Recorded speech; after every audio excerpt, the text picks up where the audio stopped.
Hello everyone, welcome back. Students, today's video is going to be the second part of our realism ideological framework. So in this video we are going to read about offensive realism, defensive realism, neoclassical realism, and we will look at some previous year question papers of PSIR optional जो ideological framework of realism से पूछे गए हैं। और neo classical realism में हम फरीद जकारिया और Rendel स्वेलर इन सब के आइडियाज़ को देखेंगे। सो बिफोर मूविंग अहेड हम थोड़ा सा ये देख लेते हैं कि हमने पिछले लेक्चर में क्या पढ़ा था। इन आर प्रीवियस लेक्चर हमने रियलिज्म का इंट्रोडक्शन देखा था, जिसमें हमने ना ये जाना कि रियलिज्म एक पावर सेंट्रिक आइडियोलॉजिकल फ्रेमवर्क है इंटरनेशनल रिलेशंस में, जिसमें हमने मोर्जेंथाउ के व्यूज़ पढ़े, फिर हमने नियो रियलिज्म देखा केनेथ वोल्ज का, एज वेल एज हमने रियलिज्म अपनी रूट्स कहाँ से ट्रेस करता है, थ्यूसिडाइड्स, मैकियावेली, होब्स और कौटिल्या, इन सब के बारे में ज़्यादा। ठीक है फ्रेंड्स, तो आइए सेकंड लेक्चर की शुरुआत करते हैं। सी ऑफेंसिव एंड डिफेंसिव रियलिज्म जो है ना, ये सब ब्रांचेज हैं नियो रियलिज्म की, जिसे केनेथ वोल्ज ने प्रोपाउंड किया था। नियो रियलिज्म में मैंने आपको बताया था ना कि क्लासिकल रियलिज्म बोलता है कि इंटरनेशनल रिलेशंस में एनार्की है तो ह्यूमन नेचर की वजह से है, बट नियो रियलिज्म ने क्या कारण दिया था? स्ट्रक्चरल फैक्टर, स्ट्रक्चरल कि कोई एक ओवर आर्किंग एजेंसी नहीं है नेशन स्टेट्स के ऊपर जो उनके ऊपर नज़र रखे, इसलिए एनार्की है। तो इस नियो रियलिज्म के दो वेरिएंट्स हैं, offensive realism as well as defensive realism. So first we will look at offensive realism. See, offensive realism. Before reading about offensive realism, let me read this quote. In the anarchic world of international politics, it is better to be Godzilla than Bambi. ये जो coat है ना, ये John मर्साइमर ने दिया था। John मर्साइमर जो कि प्रोपोनेंट हैं ऑफेंसिव रियलिज्म के, उन्होंने ये कोट दिया था। वो बोलते हैं कि जो इंटरनेशनल पॉलिटिक्स की जो ये दुनिया है ना, इसमें आप अगर ऐसे गोडजिला बन के रहेंगे ना तो ही आप सर्वाइव कर पाएंगे। अगर आप बैम्बी बन के रहते हो ना, then you can't survive for long, आप ज़्यादा जी नहीं सकते। ये जॉन मर्साइमर की लाइन है। सी इस कोट में ना जो गोडजिला है ना, that survive it symbolises that destructive power, जो डिस्ट्रक्टिव पावर है ना नेशन स्टेट्स की, डिस्ट्रक्टिव पावर अगर वो नेशन स्टेट्स के पास है तो दूसरे उनसे डरेंगे, उनसे पीछे हटके रहेंगे। Where as this Bambi symbolises vulnerable position, weak. आप इस डायग्राम से, इस पिक्चर से देख सकते हैं कैसे ये खतरनाक सा जानवर, इसको तो कभी भी खा सकता है। वही नेशन स्टेट्स के साथ है कि जो कमज़ोर हैं, the countries which lack military might, उनको कोई भी मतलब डरा के धमका के कुछ भी मतलब दबा सकता है ना। फॉर एग्जाम्पल नॉर्थ कोरिया का पोस्चर कैसा है आज की दुनिया में? ऑफेंसिव पोस्चर है, वो डरा के रखता है सबको, इसलिए वो ज्योग्राफिकली छोटा है, लेकिन फिर भी सबके दिमाग में एक डर बना हुआ है कि कहीं वो न्यूक्लियर अटैक ना कर दे। ओके, अब हम फीचर्स देखते हैं ऑफेंसिव रियलिज्म के, जो इसके कोर आइडियाज़ हैं। ये तो बस एक जॉन मर्साइमर का कोट देखा है हमने। Okay, see offensive realism says that जो नेशन स्टेट्स हैं they are power maximizer. See ये जो कीवर्ड है पावर मैक्सिमाइजर, इसे आप याद रखिए। नेशन स्टेट्स पावर मैक्सिमाइजर्स हैं, they keep on maximizing their power. उनका मकसद है कि बस वो पावर को मैक्सिमाइज करते रहें। और रीज़न इसका क्या है? They seek hegemony because it is the best way to ensure survival. उनको अपना दबदबा बनाना है दुनिया में, अपनी हुकूमत, अपना दबदबा कायम रखना है, और यही एकमात्र सही तरीका है दुनिया में सर्वाइव करने का। तो ऑफेंसिव रियलिज्म का पहला जो फीचर है that is power maximizer. Nation states power maximizer हैं। See second is nation states से offensive realism says that the way to survive in international politics is to become the most powerful state. फिर से वही बात आ गई है दूसरे शब्दों में कि अगर आपको इंटरनेशनल पॉलिटिक्स में सर्वाइव करना है ना, तो आपको मोस्ट पावरफुल नेशन स्टेट बनना होगा। जैसे ही आप पिछड़ जाएंगे, दूसरा देश आपको कुचल देगा। ओके, तो अगर सर्वाइव करते हो तो मोस्ट पावरफुल बन के रहो। The next feature is states are not satisfied with the status quo, they are revisionist when possible. जो नेशन स्टेट्स है ना, वो स्टेटस कोइस्ट टेंडेंसीज डिस्प्ले नहीं करते, यानी कि जैसे के तैसे नहीं बने रहते। वो जैसे ही उनको मौका मिलता है they alter the existing world order. Revisionist nature के होते हैं वो, रिविजनिस्ट। जैसे फॉर एग्जांपल आज की तारीख में हम देखें तो चाइना एक रिविजनिस्ट पावर है। कैसे? वो सारे प्रयास कर रहा है, सारे अटेम्प्ट कर रहा है कि कैसे यूएस की हेजीमनी को अब साइडलाइन कर दिया जाए और दुनिया में अब खुद का वजूद कायम किया जाए। ओके, तो हमने 3 फीचर देख लिए, पावर मैक्सिमाइजर्स हेजीमनी के लिए, मोस्ट पावरफुल बन के रहो, as well as nation states are revisionist. The next feature is conflicts and competition are permanent features of world politics because all great powers seek to dominate। अब offensive realism के जो proponent है वो बोलते हैं कि दुनिया में जो कन्फ्लिक्ट और कंपटीशन है ना, ये वर्ल्ड की पॉलिटिक्स का, दुनिया की राजनीति में कन्फ्लिक्ट और कंपटीशन रहेगा ही रहेगा, क्योंकि सारी की सारी ग्रेट पावर्स जो हैं उनका मकसद है अपना दबदबा कायम रखना, और जब आप डोमिनेट करना चाहेंगे तो आप कन्फ्लिक्ट और कंपटीशन उसकी नेचुरल आउटकम्स होंगी।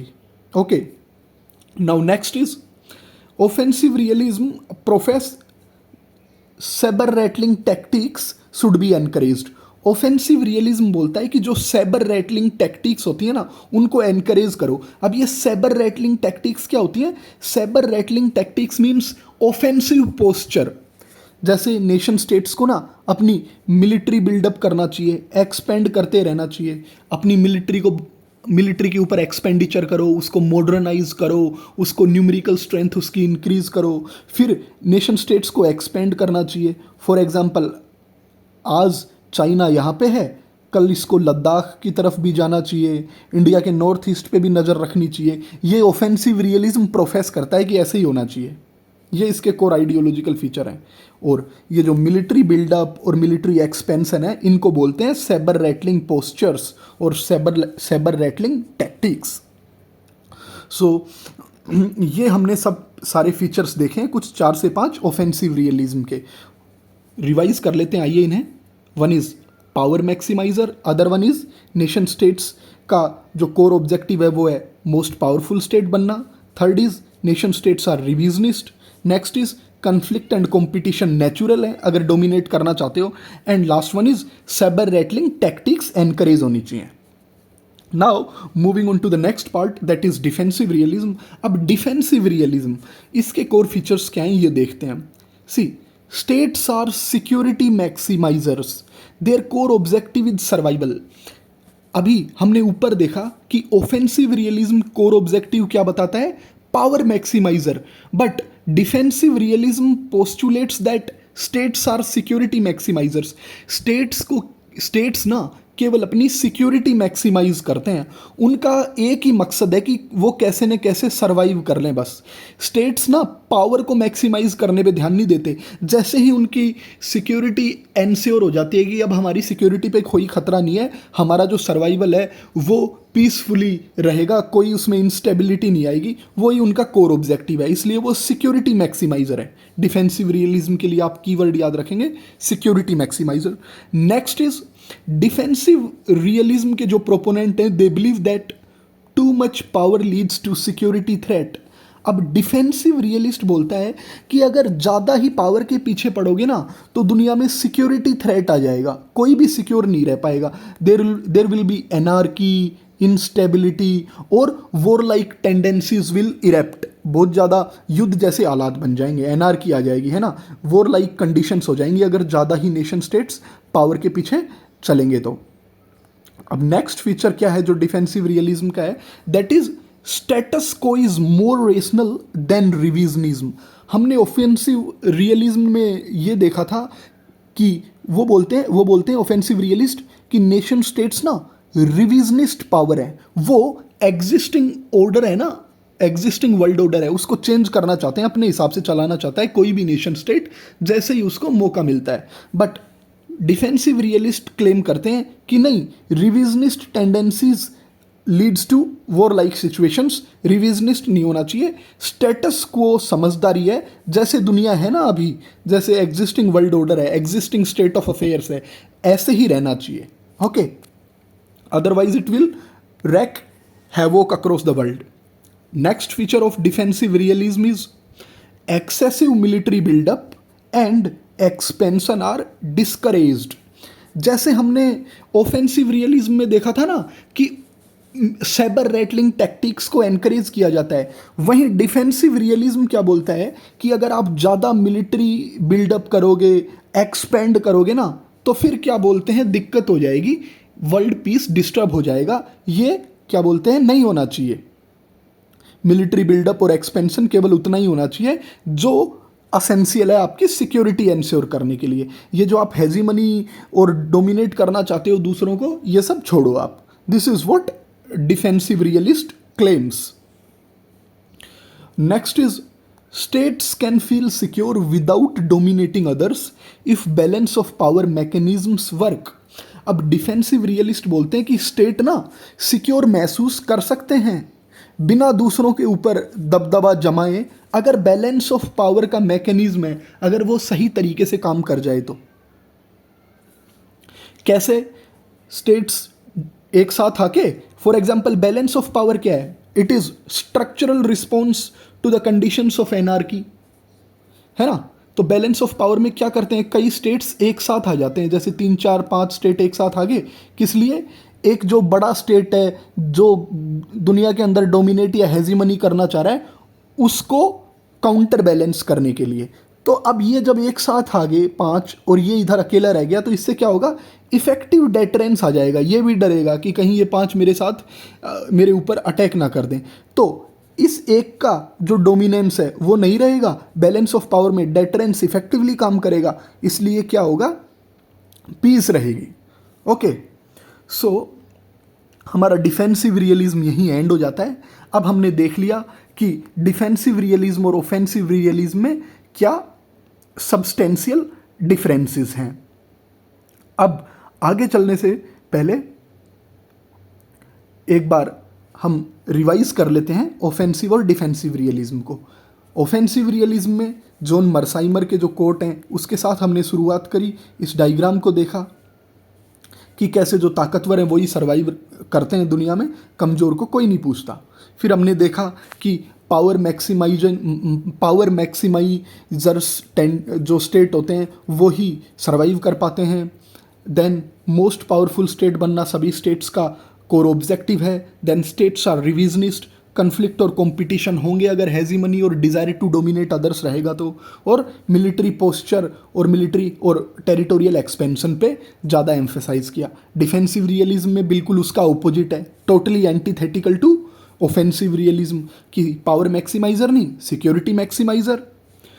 ज़्यादा पावर मत करो, केवल सिक्योरिटी थ्रेट ना रहे, बस इतना इंश्योर करो। फिर स्टेटस को टेंडेंसीज ज़्यादा रेशनल होती हैं, और जो ऑफेंसिव पोस्चर है लाइक टेरिटोरियल एक्सपेंशन और सैबर रेटलिंग टैक्टिक्स वो नहीं होनी चाहिए। और फिर हमने ये देख लिया कि कैसे बैलेंस ऑफ पावर डेटरेंस को इफेक्टिव बनाता है एंड वर्ल्ड पीस सस्टेन करता है। ओके, अब हम स्टूडेंट्स आगे चल के देखते हैं neo classical realism. So I want you guys to remember the name of Fareed Zakaria and Randall Sweller. See, these two political scientists are proponents of neoclassical realism. As the name suggests, neoclassical realism is a blend of classical realism and neorealism. ये देखिए दोनों का mixture है ये neoclassical realism. अब इसके क्या objectives हैं, ये क्या आइडियोलॉजिकल फ्रेमवर्क है, इसको देखते हैं। देखिए, सिंपल शब्दों में कहें तो नियो क्लासिकल रियलिज्म ना सिंपली एक्सप्लेन करता है कि why, how and under what conditions जो इंटरनल कैरेक्टरिस्टिक्स है ना एक स्टेट की, वो कैसे वर्ल्ड पॉलिटिक्स को शेप करती हैं। जैसे कोई भी एक नेशन स्टेट है, उसका जो इंटरनल पॉलिटिक्स वहाँ पे जो चल रही है ना, वहाँ कैसा माहौल है उस देश में, वो भी अंतर्राष्ट्रीय मुद्दों को शेप करता है, क्योंकि उसका इंटरनल पॉलिटिक्स इम्पैक्ट करेगा उस नेशन स्टेट की फॉरेन पॉलिसी को, और जो फॉरेन पॉलिसी डायरेक्ट करेगी नेशन स्टेट को एक सर्टेन वे में एक्ट करने के लिए, वैसे ही फिर ग्लोबल पॉलिटिक्स भी इन्फ्लुएंस होगी। तो ये आगे लिखते हैं कि एक स्टेट की जो mobilization capacity of politico military institutions, यानी एक सिंपल शब्दों में कहूँ तो एक स्टेट के पॉलिटिकल और मिलिट्री इंस्टीट्यूशंस कितने मजबूत हैं, वहाँ के सोशल एक्टर्स और इंटरेस्ट ग्रुप्स का वहाँ की पॉलिटिक्स पे क्या इन्फ्लुएंस है, स्टेट कितना सोसाइटी से ऑटोनोमस है, कितना आज़ाद है, कितना इन्फ्लुएंस होता है उससे, वहाँ की जो इलीट क्लास है वो किस एक्सटेंट तक उस स्टेट की पॉलिटिक्स को इन्फ्लुएंस करती है, ये सारे फैक्टर्स जो हैं ये इंटरनेशनल पॉलिटिक्स को इन्फ्लुएंस करते हैं। ठीक है, ये बिल्कुल सारी यहाँ तक बातें लिखी गई हैं। अब नियो क्लासिकल रियलिज्म की जो ये हमने पढ़ा है इनके बारे में कि political military institutions, level of elite, state कितना ऑटोनोमस है सोसाइटी से, है ना, एट्सेट्रा, ये जो भी देखा, इसके एग्जाम्पल देखते हैं कि ये नियो क्लासिकल रियलिज्म क्या कहना चाह रहा है। फॉर एग्जाम्पल स्टूडेंट्स, रसिया ने इन्वेड किया यूक्रेन को, we all know that. So neo classical realism इसको एक्सप्लेन करता है कि पुतिन जो है और जो रसियन इलीट है ना, इसने क्या समझा कि यूक्रेन ना वेस्टर्न कंट्रीज के का एक वो है, पिवोटल पॉइंट है वेस्टर्न कंट्रीज का, वेस्टर्न कंट्रीज के लिए इंपॉर्टेंट है, बट इससे हो क्या रहा है, रसिया की टेरिटोरियल इंटीग्रिटी पे खतरा है, Russia is facing existential threat. इसलिए पुतिन और रसियन इलीट ने ऐसे इंटरप्रेट किया यूक्रेन को, और फिर इस वॉर की शुरुआत होगी। ओके, देन नेशनलिज्म का जो आइडियोलॉजिकल फ्रेमवर्क है, एक कंट्री में जो राष्ट्रवाद की विचारधारा होती है, और रसिया के अंदर जैसे एक नैरेटिव चलाया गया कि ग्रेटर रसिया, मैं रसिया को महान बना दूंगा, जो पुतिन ने क्लेम किया, वो भी एक कारण रहा किस चीज़ का, रसिया ने इन्वेड किया यूक्रेन का। अब देखिए नियो क्लासिकल रियलिज्म इन दोनों फैक्टर्स ने बताया ना हमें यहाँ कैसे क्लासिकल रियलिज्म से अलग है। क्लासिकल रियलिज्म तो सिंपली बोलता है कि वो पावर को परस्यू करते हैं, वो अटैक करेंगे, वो बड़े हैं, जिसकी लाठी उसकी भैंस। बट यहाँ कैसे देखिए, वहाँ की इलीट का रोल, नेशनलिज्म आइडियोलॉजिकल फ्रेमवर्क का रोल, वहाँ पे जो स्लोगन्स चलते हैं, ग्रेटर रसिया बनाओ, जो सोवियत कोलैप्स के बाद हमसे छीन लिया गया उसको वापस लेके आना है हमें, ये सारी चीज़ें। ओके, फिर एक और फैक्टर है नियो क्लासिकल रियलिज्म के लेंसेज से समझते हैं, स्टेट सोसाइटी रिलेशनशिप। जैसे अभी ऊपर हमने नियो क्लासिकल रियलिज्म में देखा ना, स्टेट ऑटोनॉमी फ्रॉम सोसाइटी, कि कितना ऑटोनोमस है, क्या रिलेशनशिप है, उसका एग्जांपल देखते हैं। रसिया के अंदर ना एक सेंट्रलाइज्ड अथॉरिटी है, पावर की अथॉरिटी, पर्सनलाइज्ड रिजीम है, जहाँ पे डिसीजन मेकिंग रिफ्लेक्ट करती है इलीट आइडियोलॉजी, है ना। आप क्रिटिसिज्म पढ़ते भी होंगे काफ़ी न्यूज़पेपर्स में कि रसिया इज़ नो मोर है डेमोक्रेसी, एक प्योर डेमोक्रेसी तो नहीं है रसिया, है ना, इट्स ऑटोक्रेसी। आप जो आर्टिकल्स आते हैं आईआर के, उसमें आप पढ़ते भी होंगे इन सारी चीज़ों को। तो ये देखिए नियो क्लासिकल रियलिज्म के लेंसेज से कैसे रसिया की इन्वेजन ऑफ यूक्रेन को एक्सप्लेन किया गया। पुतिन रसियन इलीट का रोल, नेशनलिज्म और ग्रेटर रसिया जैसी आइडियोलॉजी का रोल, स्टेट और सोसाइटी का रोल, कि कैसे इलीट आइडियोलॉजी भी इन्फ्लुएंस कर रही है रसिया के मिलिट्री एक्शंस को। एक और एग्जांपल देखते हैं, चाइना अब जो साउथ चाइना सी के अंदर कर रहा है। अब क्लासिकल रियलिज्म क्या बोलता है कि ये तो ह्यूमन नेचर है, मोर्जेंथाउ ने बोला कि man is animus dominandi by nature, ये तो होगा। बट नियो क्लासिकल रियलिज्म जो फरीद जकारिया और रेंडल स्वेलर बोलते हैं ना, वो बोलते हैं कि वेव ऑफ नेशनलिज्म जो है ना चाइना के अंदर, that is also responsible for aggressive posture of China in South China Sea. New classical realism बोलता है कि जो पब्लिक ओपिनियन है, चाइना की जो जनता का विचार है, और जो हिस्टोरिकल मेमोरी है ना, ये कम्युनिस्ट पार्टी ऑफ चाइना जो है ना, उसके ऊपर प्रेशर डालती हैं कि चाइना को ग्रेटर चाइना बनना होगा। अपनी जो टेरिटोरियल क्लेम्स है ना, वो मतलब वापस टेरिटोरियल क्लेम्स को, अपने टेरिटोरियल क्लेम्स को एसर्ट करना होगा। चाइना की जो पुराने टाइम में एंशियंट एजेस में जितनी बड़ी टेरिटरी होती थी ना, हमें उतनी लेनी होगी। तो ये जो नैरेटिव चलते हैं, ये भी फैक्टर है, चाइना की कम्युनिस्ट पार्टी जो है उसको इन्फ्लुएंस करता है कि वो थोड़ी सी एग्रेसिव फॉरेन पॉलिसी रखे। और जो हमें दिखता भी है कि कैसे इंटरनेशनल कोर्ट ऑफ जस्टिस के जो नॉर्म्स हैं, यूएन के नॉर्म्स हैं, उनके अगेंस्ट चाइना आज एक्ट कर रहा है। फिर जो जी जिनपिंग की लीडरशिप स्टाइल है that is aggressive and assertive, ठीक है ना। उन्होंने क्या प्रोमिस किया है, China dream of national rejuvenation. उन्होंने क्या कहा है कि हम तो चाइना का जो रियल हमारा जो ड्रीम है ना कि हम एक ग्रेटर चाइना बना देंगे, सारे कंट्री को एक साथ रखेंगे, ये जो जी जिनपिंग प्रोमिस करता है वहाँ की पब्लिक से, तो फिर देखिए पब्लिक को भी उम्मीदें होती हैं। तो ये भी एक फैक्टर है साउथ चाइना सी के अंदर इंस्टेबिलिटी जो हो रही है उसका। ओके, तो यहाँ हमने देखिए न्यू क्लासिकल रियलिज्म में कैसे थोड़ा हटके देखा क्लासिकल और नियो रियलिज्म से, कि neo classical realism domestic factors को भी ध्यान में रखते हुए बताता है कि इंटरनेशनल पॉलिटिक्स उनसे कैसे प्रभावित होती हैं। अब स्टूडेंट्स, आज के जो लेक्चर में हमें पढ़ना था वो यहाँ आते ही पूरा हुआ यहाँ तक। अब क्या है कि हम कुछ प्रीवियस ईयर क्वेश्चंस देखते हैं जो PSIR ऑप्शनल में आए हैं। देखिए, आज हमने ऑफेंसिव और डिफेंसिव रियलिज्म पढ़ा। Now I want you guys to attempt this question, what do you mean by offensive and defensive realism. ये 2-4 साल पहले ही क्वेश्चन आया था ऑप्शनल PSIR में। It was a 15 marker question, 15 नंबर का क्वेश्चन था, जिसमें आपसे सिंपल पूछ रहे हैं कि ऑफेंसिव और डिफेंसिव रियलिज्म में क्या है। तो अगर आप मेरे इस कंटेंट को पढ़ते हैं, ये देखिए, और आप इस आंसर को इस कोट से एनरिच करते हैं, आप बताएं, आप अपने इंट्रो में यहाँ से शुरुआत कर देंगे और अपने आंसर में क्या बोलते हैं ये कोड ड्रॉप कर देंगे और सारे ये फीचर्स बता देंगे डिफेंसिव रियलिज्म ऑफेंसिव रियलिज्म दोनों के, तो I am sure that you will be able to attempt this question in a good manner. Second question जो आया हुआ है वो है, what is the realist prescription to the states to ensure their survival in an anarchical world. जो realist prescription है states का कि दुनिया में कैसे सर्वाइव किया जाता है, उसके बारे में जिक्र करो।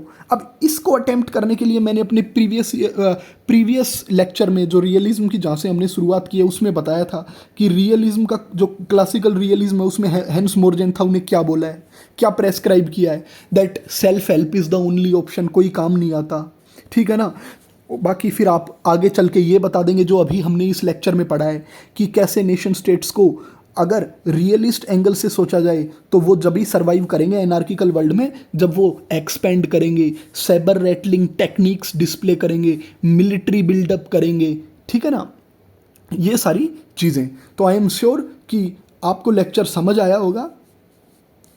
आप अपने कमेंट्स में बताइए मैं और कहाँ इम्प्रूव कर सकता हूँ, आपके लिए मैं और क्या नया लेके आ सकता हूँ।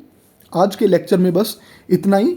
आप ये दोनों क्वेश्चंस खुद से अटेम्प्ट कीजिएगा।